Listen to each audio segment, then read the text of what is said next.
Hey guys, my name is Lilly and today I want to show you the best survival crops that you can grow for the zombie apocalypse. Stay tuned.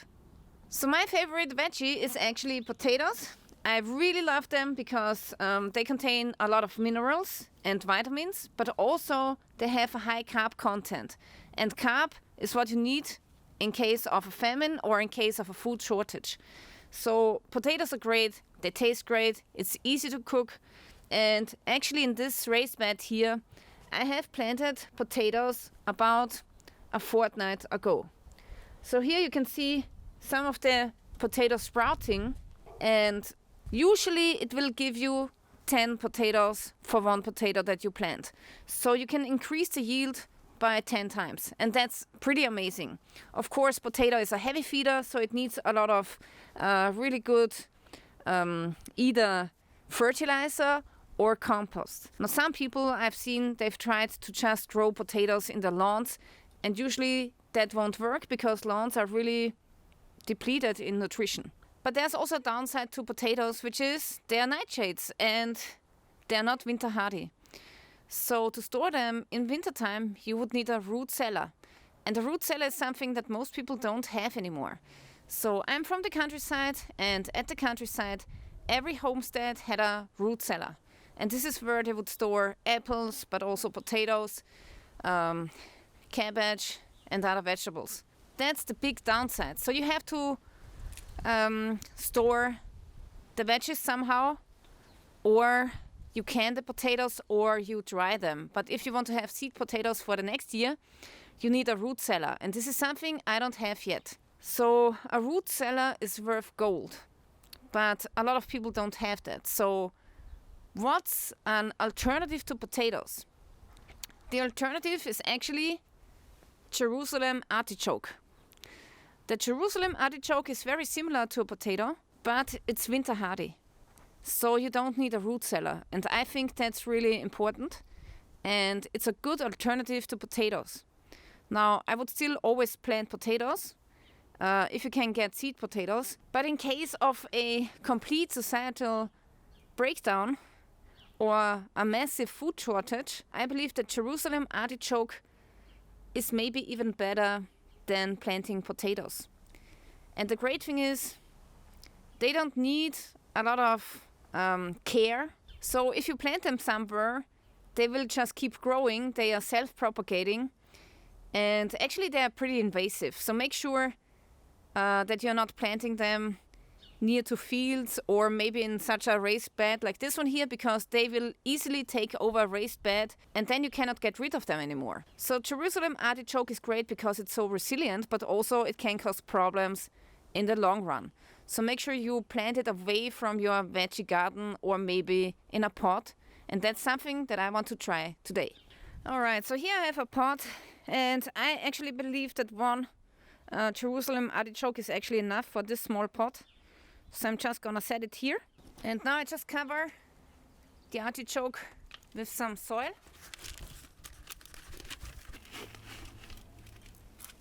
Okay, this is it. And now we are going to wait until the Jerusalem artichoke or the sunchoke is going to grow and make some leaves. Now number 3 on my list of survival crops is Spanish salsify. So the seed looks like this. And if you plant it into the soil, soon after, the plant will look like this.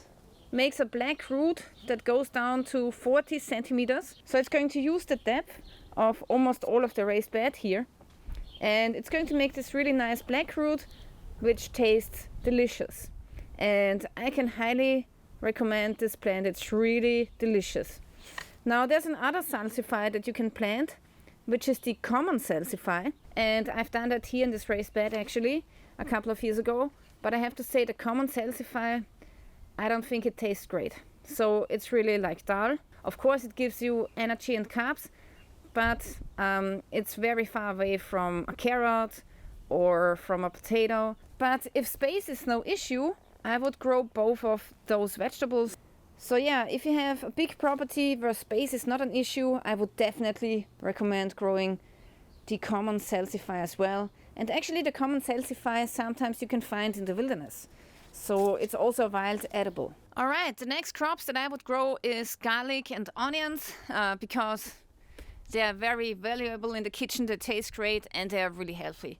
So onions and garlic is going to make every meal taste so much better.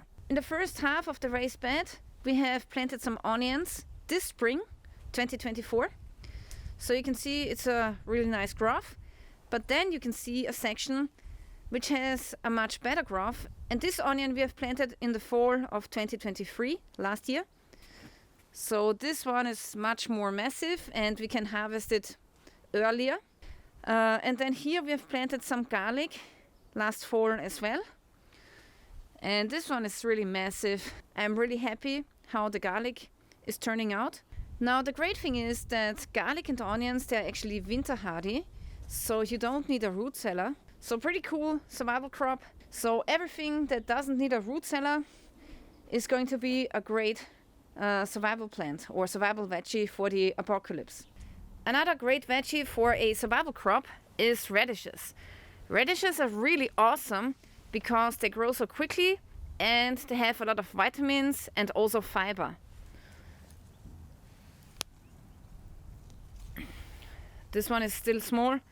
So I'm going to harvest these onions in about 2 weeks and then they should have the right size. The big advantage of radish is that you can get crops in 40 days or 45 days and that's really fast. All right, the next survival crop that I want to show you is tiger nut. This is what it looks like. And tiger nut is really awesome. It tastes great. It tastes like a nut, although botanically it's not. So it's actually a tuber, but it's really nutty. So it tastes like nuts. So tiger nut is a really awesome survival crop. I really love it. The only thing that you have to watch out is, first of all, it's not winter hardy. So the earliest you want to plant this is the mid of May. But once it has grown inside of the soil and matured, then it can survive mild winters. Now the great thing about tiger nut is actually you can just pull them out of the earth and dry them. So they look like this, and then you just store them over winter time in your house or flat. And then next year in May you can replant them and get more tiger nuts. Now also when they are fresh, they are really tasty and soft, but with each day they are getting really hard like stone. So if you would try to eat this tiger nut right now, you will break out a tooth if you try. But the great thing is that you can actually mill them into a flour. So here we have some tiger nut flour and it looks like this. And you can use this flour to make some cookies. And that's awesome because tiger nut is suitable for the paleo diet. Really awesome survival crop. I highly can recommend tiger nut. And if you want to plant one more root vegetable, I can recommend sugar root. Sugar root is a really interesting plant. In the first year, it's just going to make one root. And in the second year, it's going to make multiple roots which look like fingers. And it's white and it's full with sugar. So it's really sweet. And it's another great resource for carbs. So if you're searching for another plant which makes a lot of carbs, then sugar root is a secret tip that not a lot of people know about. Okay, so these are pretty much the most important survival crops that I would consider for the zombie apocalypse. And then I would also recommend 2 wild edibles and introduce them to your property. So maybe you have a wild spot on your property. Maybe you have a meadow that you don't visit that often. And on this wild spot, I would introduce burdock. Burdock is really important. It's one of the best survival crops or wild edibles that you can find in the wilderness. So burdock is really great and it's making a really large root which is full with carbs.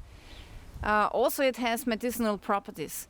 So burdock is awesome and it's definitely a food for the last resort in case you run out of food. Now the next wild edible that I would recommend, if you have maybe a wet spot on your property around a creek or something, or maybe a really wet area like, for example, a meadow which has a lot of water, then you might want to think about introducing cattail.